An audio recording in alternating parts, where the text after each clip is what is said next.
Marami nagsasabi, nagsasuggest na dapat daw araw-araw tayo mag-upload ng video. Kaso mga Kops, hindi talaga kakayanin. May regular din kasi tayong trabaho. So mahirap din pag halimbawang mag-upload tayo ng video ng kung ano-ano lang. Lakwatserong motorista. Hello mga Kops, it's me again, Lakwatserong motorista. So na mga Kops, bale, papasok na tayo sa trabaho. Nandito na tayo sa may Rojas Boulevard. So bale, marami nagtatanong, marami nagsasabi, nagsasuggest na dapat daw araw-araw tayo mag-upload ng video. Kaso mga Kops, hindi talaga kakayanin. May regular din kasi tayong trabaho. So mahirap din pag halimbawang mag-upload tayo ng video ng kung ano-ano lang. Hindi dapat dahil makumakain-kain lang tayo sa bahay, ganyan, hindi pwede. Ang ina-upload kasi nating mga video, yung mga may kabuluhan. So nagbibigay ng information sa mga tao, sa mga subscriber natin.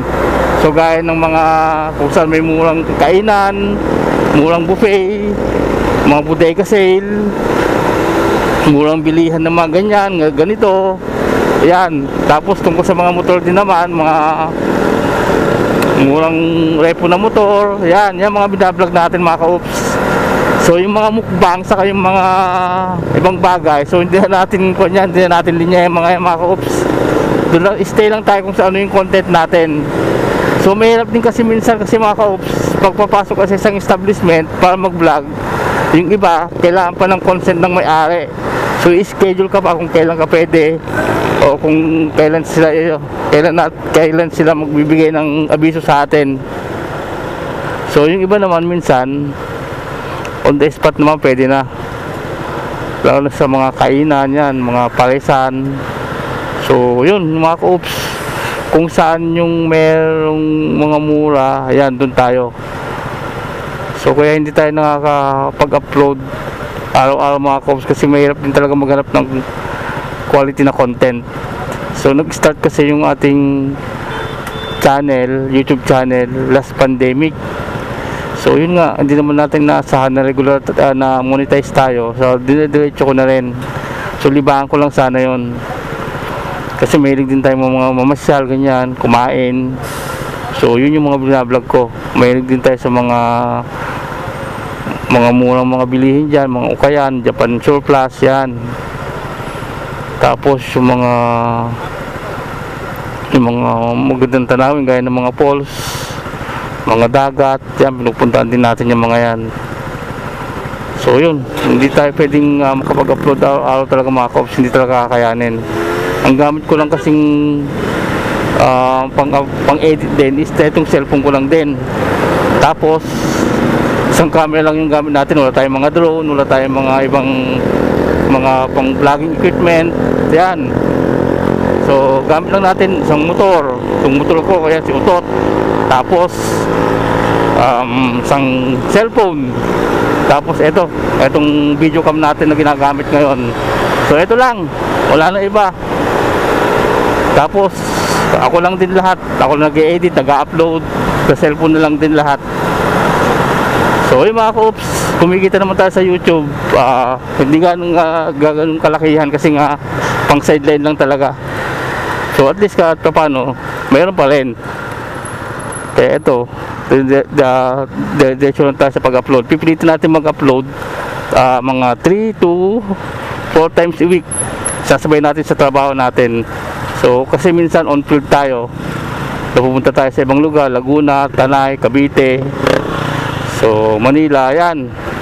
Sinisingin na nating maghanap ng i-content natin kung saan meron tayong makukuhang magandang content. So yun mga ka-Ops, basta mag-stay lang kayo sa channel ko mga ka-Ops.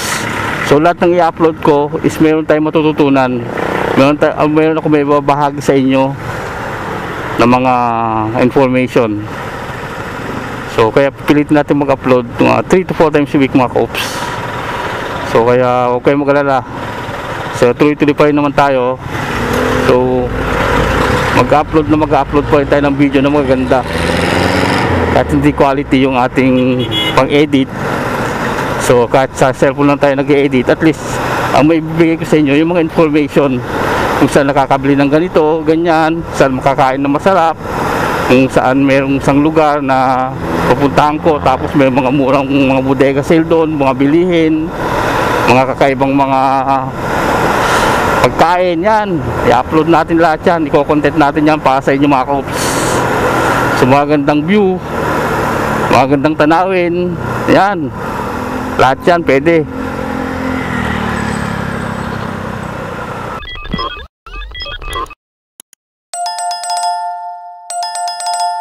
Ulit yan boss ha. Anong motor yan? Ha? Rusi, maliit tayo no? Ilang cc yan boss? Ha? 110. 110? Pwede na, pang dito lang eh no? Matipid naman sa gasolina yan.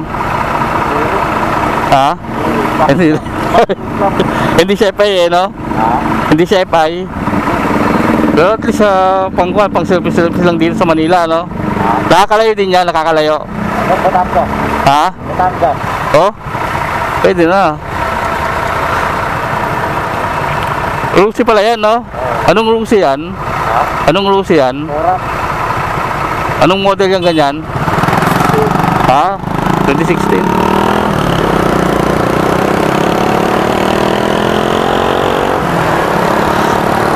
Ganda, pwede pang bata yun.